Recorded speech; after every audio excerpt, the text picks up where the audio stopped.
حالت خوبه؟ چیز نام داری؟ زمان خواه از کجاستی؟ شنبکل خلبرگی ولسوالی سنگتخت. خواه اینجا چیز کار می‌کنی؟ همین والا هستی دیگه به اصطلاح. از خودتی یا چپوششتی؟ خواه بچه چطور هستی؟ خوب هستی؟ جان چطوره؟ چیز نام داری؟ چند ساله؟ 12 ساله؟ کلی سر که کفته بودم. آتیش میچوپانی ده؟ این مالا از چیمه؟ جا بس کدام مردم هایی؟ البرگی سنگتخت. کجا از کدام شما؟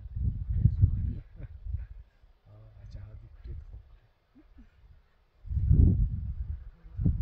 خواه دوستا اگه آواز من میم اونجا دیگه مو ده کوتلی سر خلدستک و جوزی بوشیده دودن جوان بسیار بسیار کاکر اینجا پیدا کردیم.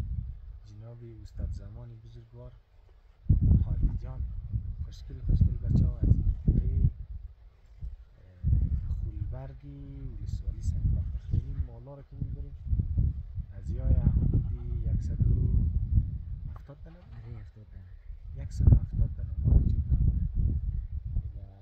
البته این دو که میگرید به علف در واقع اونجا دایمه یعنی علف های بسیار مفرد غیغونه کمه که عید نکنه نه دیگه دیگه شیمه سر دیگه چطوره؟ کم نرفته؟ تصنیف چند؟ حال نموری؟ اکتر موری؟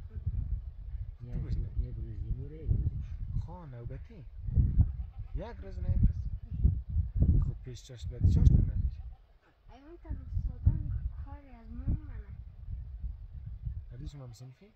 من نه سنفی کارتون دیگه شبیه سنفی سیره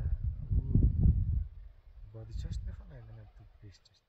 الله خراب شد. خواه بسیار تشکر ازی که قصه کردی دادی شما وقت شما گرفتم مالایشون بلدهیمه گنره که بس بسیار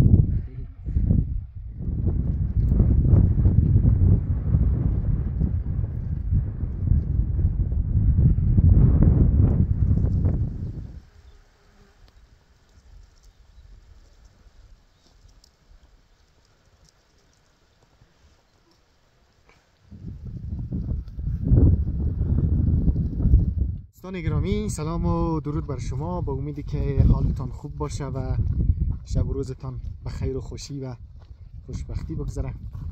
ما در یکی از منطقه های بسیار دور افتاده ولسوالی سنگتخت و بندر هستیم. کوتل به نام سر قلدستک. البته پایین از این دره که موریم منطقه قلدستک میه. شاید شنیده باشین به نام و شاید نشنیده باشین از منطقات سنگتخت و بندر هستیم. در واقع وقتی که از این کوتل مگذریم به بندر میریم. سنگتخت و بندر دو منطقه خیلی وسیع و جدا از هم هستند. دیگه پیشتم چه بیارزم اینجا یک دو نفر چوپان گیر کرده بودم.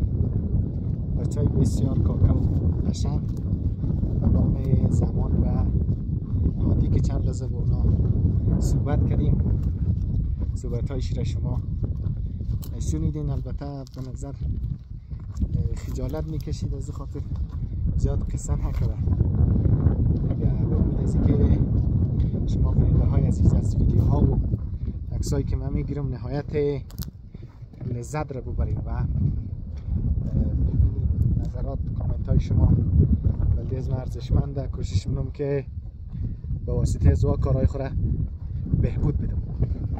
ایامتان بکام. تا ویدیوی دیگه شما را به خداوند پاک و منان میسپارم.